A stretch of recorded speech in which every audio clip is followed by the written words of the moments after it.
Once again, I welcome you all on our platform जहाँ हम सीख रहे हैं spoken English. Friends, last session में मैंने आपको बी का इंट्रोडक्शन दिया था और उसमें मैंने आपको बताया था जो अपने आप में बहुत कम लोग जिस बारे में सोचते हैं, दो we have been using that particular verb, yet कई लोगों को अवेयरनेस कम है उसके बारे में। यानी कि बी के भी, because be is considered an action, तो हर एक्शन के 3 फॉर्म्स होते हैं। ये अभी तक हमें ग्रामर में बताया गया, सिखाया गया। सो गो के 3 forms, go, went, gone. Likewise be के भी 3 फॉर्म्स हैं, be, was, were and been. तो इन लास्ट सेशन हमने ये डिस्कस किया और मैंने आपको एक पॉइंट पे आकर उस सेशन को एंड किया था कि आपने पास्ट में, सेशन लास्ट वाले वीडियो को आप देख लीजिएगा ध्यान से, तो आप समझ जाएंगे कि मैं किस पॉइंट से शुरुआत कर रहा हूँ। मैंने लास्ट में जब मैंने आपको इंट्रोड्यूस किया था कि बी क्या होता है, तो मैंने एक सेंटेंस का एग्जाम्पल दिया था और आपको मैंने एक एग्जाम्पल से ये समझाने की कोशिश की थी कि अगर आपने बोला है कि मैं क्लास में था, तो आपने यूज़ किया आई वॉज एट क्लास, और मैंने आपसे पूछा कि अगर आप प्रेजेंट में यही बात बोलते हैं कि मैं क्लास में हूँ, तो आप बोलते हैं आई एम एट क्लास। लेकिन यहाँ तो फिर हमने बी वॉज से पहले फर्स्ट फॉर्म के रूप में बी रखा हुआ है। How is it possible?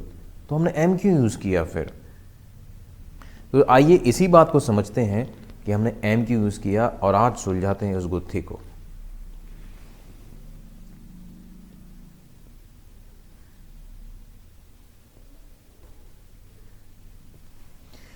तो आप देख सकते हैं आई के साथ में आपने एम यूज़ किया जब आपको प्रेजेंट में जब बोलना था यही बात कि मैं क्लास में हूँ।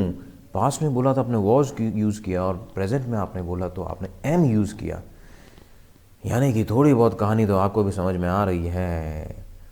यहाँ वॉज का प्रेजेंट तो बी हमने रख रखा है और यूज़ हम एम करते हैं हमारी लैंग्वेज में। इसका मतलब बी और एम का कुछ तो पुराना संबंध है, पुराना रिलेशन है।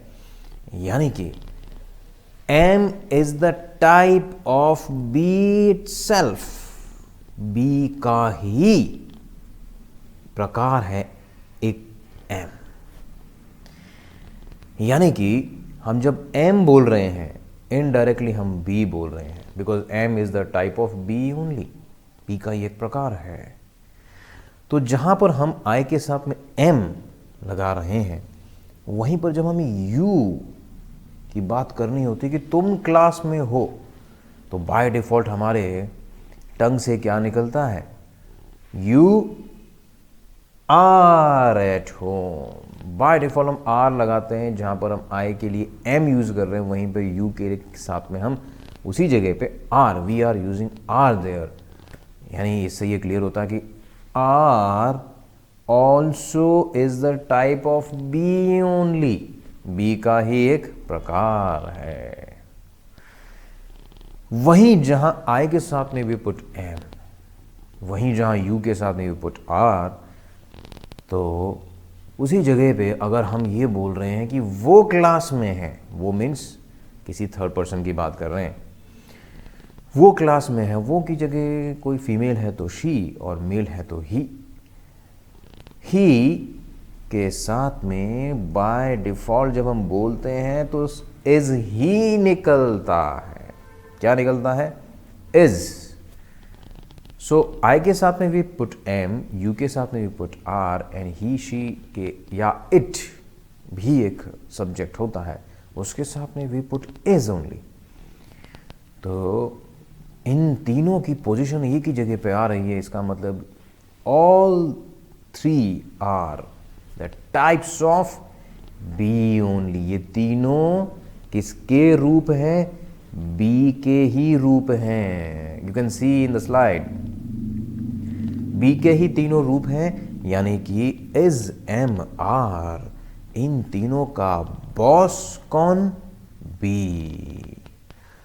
So henceforth, whenever I use is R or M, it's directly I am talking about B only. मैं जब भी एज एम आर बोल रहा हूँ इनडायरेक्टली मैं बी बोल रहा हूँ. जब भी आप एम सुनेंगे इनडायरेक्टली इट इज़ बी. जब भी आर यूज़ कर रहे हैं हम कहीं पर इनडायरेक्टली दैट इज़ बी. जब भी हम इज़ यूज़ कर रहे हैं कहीं पर इनडायरेक्टली दैट इज़ बी. यानी कि is am are the types of be only.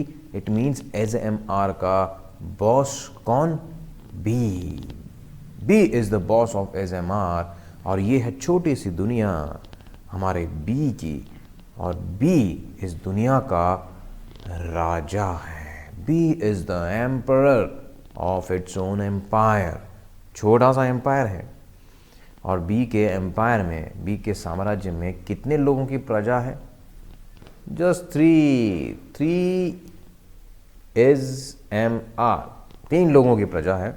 छोटा सा साम्राज्य है, लेकिन आपको आगे जाके पता चलेगा कि बी बहुत स्ट्रॉन्ग साम्राज्य है, और आगे जाके हर जगह पे बी जीतता है.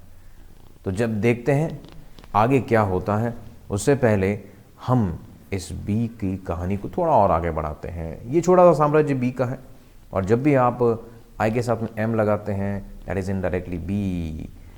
तो while you mentioned your name during your introduction, तो आप जब बोल रहे थे कि मैं शशांक हूँ या whatever name, मैं रवि हूँ, मैं राकेश हूँ, मैं रघुवीर हूँ, ये सारे जो नाम हम बोलते हैं वहाँ पर हम बाय डिफ़ॉल्ट एम लगा रहे हैं. वाई? क्योंकि हमारा नाम भी हमारे साथ लगातार बना रहेगा. उसके लिए हमने एम का यूज़ किया था, लेकिन मैंने आपको बोला था कि यहाँ तो बने रहने के लिए वी आर यूजिंग बी. अब ये क्या गुत्थी है? टाइप्स ऑफ बी तो एज एम आर है, ये इतना कॉम्प्लिकेटेड क्यों बना रखा है इसको? क्यों हर जगह बी का यूज़ क्यों नहीं करते हम? आई बी रघुवीर क्यों नहीं बोलते? आई बी शशांक क्यों नहीं बोलते? यू बी एट होम क्यों नहीं बोलते? यू आर एट होम क्यों लगाते हैं? ये इतना अलग अलग रूप क्यों बनाए गए हैं? क्यों ये साम्राज्य और राजा के अलग अलग प्रकार और उनकी प्रजा, ये सब क्यों है? तो इसका एक छोटा सा सिंपल सा फंडा है, और वो मैं आपको अभी बताने जा रहा हूँ. ध्यान से देखिए. हाँ, आपके पास में कार है. ऑब्वियसली बहुत सारे लोगों के पास में कार होगी, और कार आप में से कुछ लोगों ने चलाई भी होगी. तो जब आप कार चलाते हैं तो आज के ज़माने की जो एडवांस कार्स हैं उनमें तो वैसे ऑटो गियर हो गया है, लेकिन अगर अभी भी आप मैनुअल कार चलाते हैं तो मैनुअल कार में there are 6 gears. How many? 6 gears are there. Okay, so you have 6 gear car, और जब आप इसको चलाते हैं तो फिर आपको गियर चेंज करने पड़ते हैं. जैसी स्पीड, जैसा सिचुएशन, वैसा ही गियर हमें यूज़ करना पड़ता है. बिल्कुल उसी तरह से हमारी इस कहानी में बी इज़ द किंग, और राजा के पास में तो दुनिया की सारी सुविधाएं होती, तो कार तो ज़रूर होगी. तो बी हैज़ अ कार, और उस बिकॉज ये तो राजा है, पुराने ज़माने के राजा लोगों के पास में आप जानते हैं विंटेज कार हुआ करती थी, और विंटेज कार में तो only 3 gears were there. 3 gear की कार होती थी.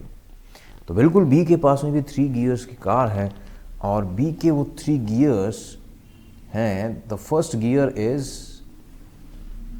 हमारा I, the second gear is you, and third gear is he, she या इट, जितने भी थर्ड पर्सन है, all are third gear. B की गाड़ी की 3 gears are there.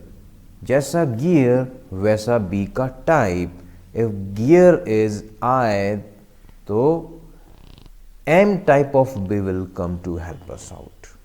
If the gear is U, R type of B will come to help us out, and if the gear is he, she or it, or a particular name, his type of B will come to help us out. तो जैसा gear वैसे ही B के type वहाँ पर available रहते हैं. दो all are same. मैं आई एम बोल रहा हूँ तो इनडायरेक्टली मैं B ही बोल रहा हूँ. उसी के तो रूप है बेचारे। आर बोल रहा हूँ तो इनडायरेक्टली बी ही बोल रहा हूँ, एस बोल रहा हूँ तो इनडायरेक्टली बी ही बोल रहा हूँ, और बी बोल रहा हूँ तो आप समझ जाइए कि ये एसएमआर का बॉस ही है, उनका ओरिजिनल फॉर्म है, ओरिजिनल रूप है। तो ये है बी के गाड़ी के 3 गियर, जैसा गियर वैसा हम यूज़ कर लेते हैं, और इसीलिए हम एक गियर का इस्तेमाल करते हैं जब भी हम बोलते हैं आई के साथ में एम गियर लगा देते हैं, मतलब आई गियर होता है तो एम टाइप ऑफ बी आ जाता है, ठीक है।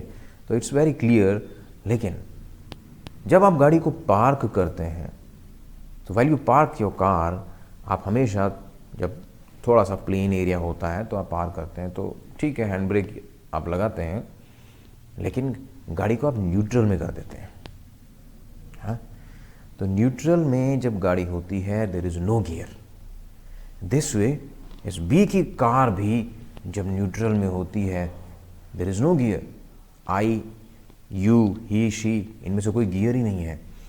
एंड दिस वे फिर आ जाता है हमारा original form, original boss, original the king of the bees world, be itself.